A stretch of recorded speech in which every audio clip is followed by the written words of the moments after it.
Changer de vie, ça se fait pas en un claquement de doigts, surtout quand tu te lances dans des trucs que t'as jamais fait avant, comme la vidéo par exemple. Salut, c'est Cyril. Aujourd'hui, je te parle de mon projet numéro 0, filmer ma nouvelle vie. Enfin, plus précisément, documenter cette période de ma vie. C'est tout con, mais c'est vraiment le pilier central de tout le reste. Pourquoi ? Parce que j'ai envie de raconter honnêtement qu'est-ce qui se passe quand on plaque sa carrière. Les galères, les petites victoires, les moments de doute, j'ai envie de tout raconter.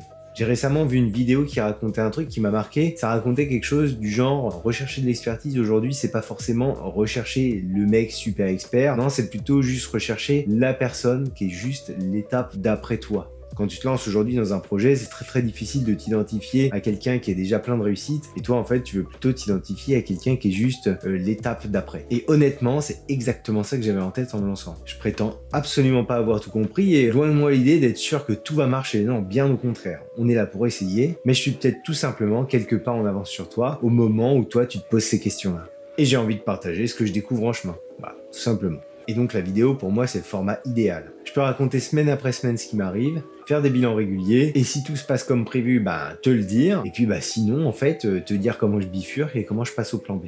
Et très franchement, même si j'avais bien en tête que faire des vidéos, ça voulait dire écrire des scripts, apprendre à être à l'aise avec la caméra, se filmer confortablement au bon endroit, monter les vidéos, trouver une bonne description, faire une miniature qui donne envie, on dirait que je suis dans Naruto en train de faire des symboles avec mes mains, là, c'est incroyable. Et honnêtement, vu qu'on est abreuvé en fait aux super productions type télévision, mais tu sais sur YouTube quoi, quand t'as Squeezie ou McFly et Carlito qui te sortent un concept, c'est super léché, c'est chiadé, etc.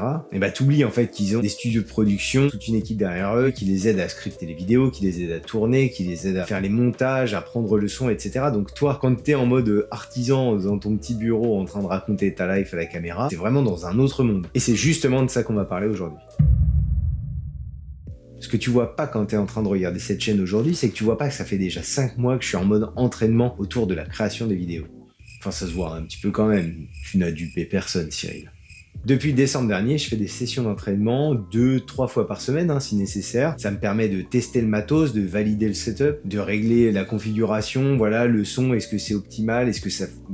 au-delà d'optimal, est-ce que juste ça fonctionne bien, est-ce que j'arrive à tout installer très rapidement sans que ça me prenne trop de temps, est-ce que j'arrive à réduire au maximum les frictions, et puis je m'enregistre, voilà, je regarde ce qui va pas, j'essaie d'analyser en fait à chaque fois, de visualiser et de prendre conscience de tout ce qui peut se passer dans ma vidéo. En tout cas, ce qui est sûr, c'est que là, dernièrement, j'ai vachement plus parlé à ma caméra qu'à ma psy. Concrètement, quand j'avais l'espace disponible à la maison mais que j'en avais pas encore parlé à ma femme, je pouvais faire des facecam dans mon bureau ou dans d'autres pièces de la maison, histoire de tester différentes configurations. Et puis quand j'avais pas cet espace disponible, finalement, je le faisais en mode vlog après mes séances de running ou alors pendant mes promenades avec le chien.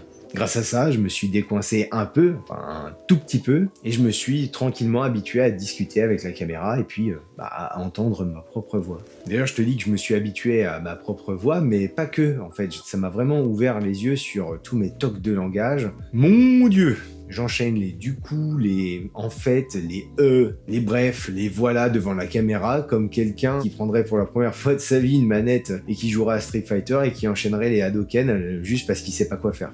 Donc là, je suis vraiment en train de travailler à enlever tout ça avant même le montage parce que ça prend un temps fou à supprimer après au montage. Je m'en suis rendu compte là sur les dernières vidéos que j'ai filmées. Et puis, malgré tout, je me rends compte qu'il en reste quand même plein dans les vidéos que j'ai sorties là jusqu'à présent. Donc voilà, c'est quelque chose sur quoi je suis en train d'essayer de travailler. Là, j'essaie de faire beaucoup d'efforts pour supprimer ça même avant le montage. Et puis aussi, ça me force à vachement plus structurer mes pensées. Petit aparté, cette vidéo, c'est la 7e de ma chaîne. Et bien qu'elle sorte seulement aujourd'hui, ça fait à peu près 2 mois qu'elle est scriptée. Et donc je me rends compte encore plus aujourd'hui que même si j'essaie justement de supprimer tous ces tocs avant le montage, même pendant la prise de vidéo, il en reste plein au montage et puis ensuite il en reste encore plein dans les vidéos que j'ai sorties. Bref, c'est pas du tout évident, mais j'y travaille.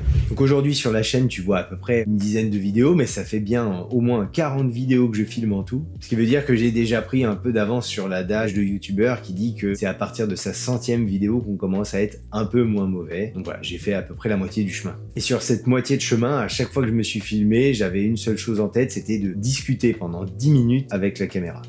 Et franchement, 10 minutes, c'est long.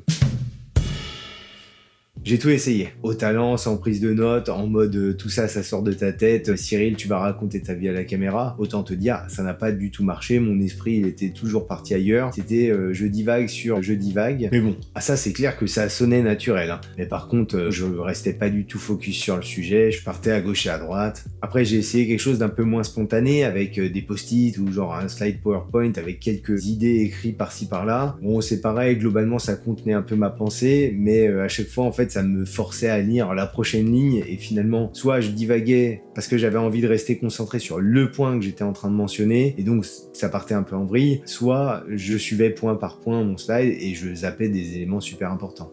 Bon, et vu que quand je laisse trop d'espace à mon cerveau, finalement, ça finit par partir en vrille, et ben ce que j'ai fini par faire, c'est que j'ai commencé à tout scripter. Donc là, c'est la version aujourd'hui. Donc je suis assez content du résultat, malgré tout. Voilà, ça fait un peu robotique. J'ai pas l'impression que ce soit vraiment moi qui suis en train de parler. J'essaie de me détacher le plus possible à chaque fois du script, mais c'est très compliqué parce que vraiment, mon cerveau, il me dit de partir dans une direction qui est pas du tout celle de la vidéo. Et donc à chaque fois, finalement, ce que je fais, c'est que je reviens au script initial. Du coup, je suis toujours pas convaincu d'avoir trouvé exactement la bonne formule, mais bon voilà, j'y travaille, je bosse dessus, et puis je finirai bien par trouver le bon ton et la bonne façon de discuter. Après, je vais pas te mentir, j'ai franchement très bien progressé, même si là aujourd'hui, tu le vois pas. Grâce à tous ces entraînements, j'ai un son audible, voire plutôt pas mal. J'ai gagné un peu d'aisance face caméra, j'ai commencé à structurer mes scripts, et puis je me suis initié au montage. Oui, tout n'est pas parfait, j'ai encore plein de trucs à améliorer, mais ça a le mérite d'exister, et moi, je peux passer à l'étape suivante. Comme on dit, mieux vaut fait que parfait, et cette façon de penser, elle me permet d'avoir des attentes réalistes et de pouvoir continuer à avancer dans mes projets.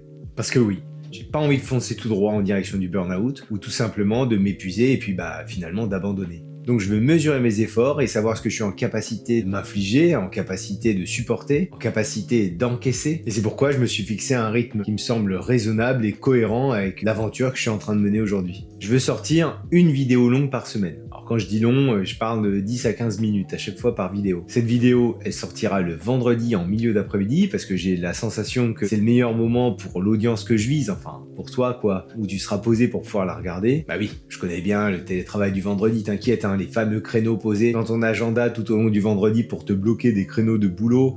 Ouais, j'ai fait moi aussi, j'ai donné. Et puis en complément de cette grande vidéo, d'extraire tout un tas de petites vidéos de 30 à 45 secondes, histoire de les poster sur différents réseaux, que ce soit YouTube Shorts ou Instagram Reels, ou encore sur TikTok, histoire de faire grimper ma notoriété. Et puis pour réaliser cette vidéo du vendredi, il a bien fallu que je m'organise, que je m'outille. Il m'a vite fallu un truc pour écrire les scripts des vidéos. Alors Notepad c'est très très cool, mais ça reste un petit peu limité. Notamment parce que j'aime bien relire mes scripts pendant que je me balade avec la chienne, et si j'avais tout laissé sur le PC sur Notepad, j'aurais pas pu prendre directement sur mon téléphone les différentes notes pour voir s'il y avait des incohérences. Et sur ce point, je vais pas te mentir, je me suis un peu laissé entraîner par tout internet avec la promotion de l'outil qui s'appelait Notion.